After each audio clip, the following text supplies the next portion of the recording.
I'm Kimberly Nelson. I grew up in Inver Grove Heights, and I am a day trader. I really love birds. Birds, I used to raise parrots. I used to go out a lot birding, and birds were my life. But the disability, I could not keep them. It was awful. I just couldn't take care of them anymore. So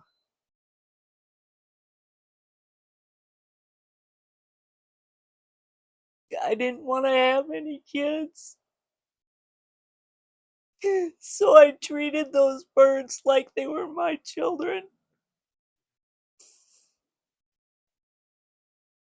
It was very, very hard, and I miss them every day. It just sucks. And I'm usually a positive person, and that's what really pisses me off.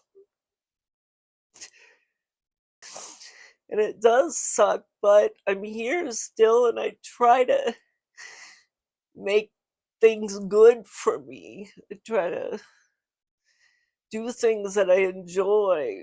Like, I love the birds, I love going out, I love nature, I love breathing the fresh air.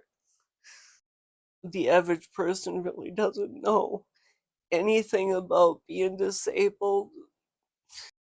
And people have asked me, well, what is it like being in a wheelchair? Well, if you go into the bathroom and you can't use your legs, how are you going to get on that toilet? How are you going to get your pants down?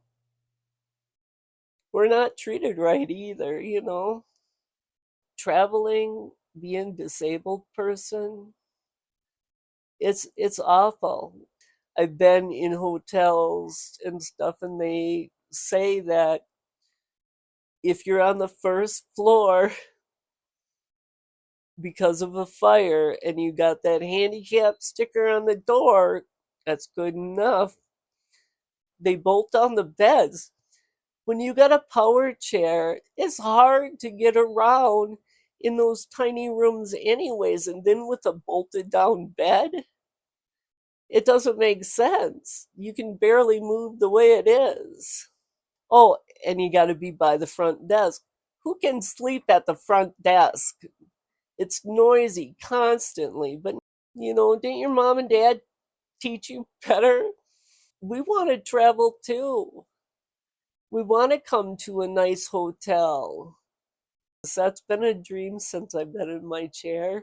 What I want to do, I want to have ceiling mount Hoyers for people. So I want to be able to take care of anybody that comes and stays at my bed and breakfast. I feel that I would be the perfect person. Oh, you need this? Yep, I can call these people. Yep. Oh, you need this? I got ya. You really want to do that?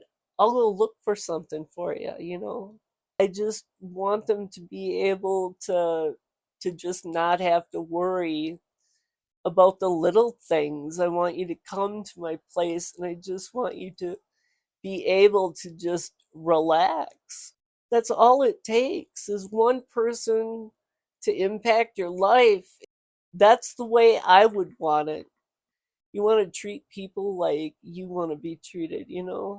Well, what I wanted to do is I wanted to see about fundraising so I could ultimately open my bed and breakfast. I'm being taught by this penny stock millionaire, and he's taught 44 regular people like me to be millionaires now.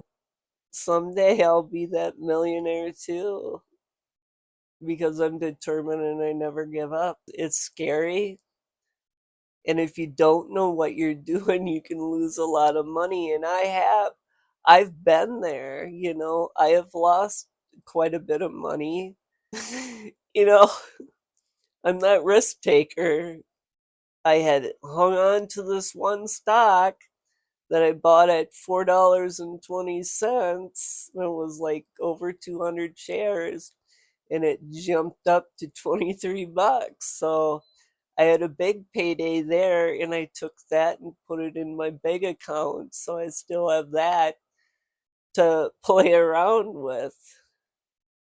I'm going to set aside some and just keep taking my profits and setting them aside. And eventually, it builds up because of the situation I'm in. That's the only way I can think to do it is in tiny little steps. I usually don't put my laptop away. I've got it on me 24/7 because I'm on the computer constantly. Use my stylus on the touchpad and move my little mouse around. Use the on-screen keyboard, and a lot of times I'll just talk into the microphone and it'll type something out for me. I also have my phone set up where I can talk on that too and tell it who I want it to call and write dates down in my calendar. I have my Echo device to turn on my TV at 5 o'clock every day. I can turn the channels. I can set a timer. Very convenient, easy to use, easy to set up. I feel really independent when I don't have to call for somebody upstairs. Glad that I have one, and I wouldn't go without it now. Trying to remain positive and work for things that I really want to achieve before I leave this planet. Take your time, whether it be learning something or doing something, just take your time. Take a deep breath once in a while.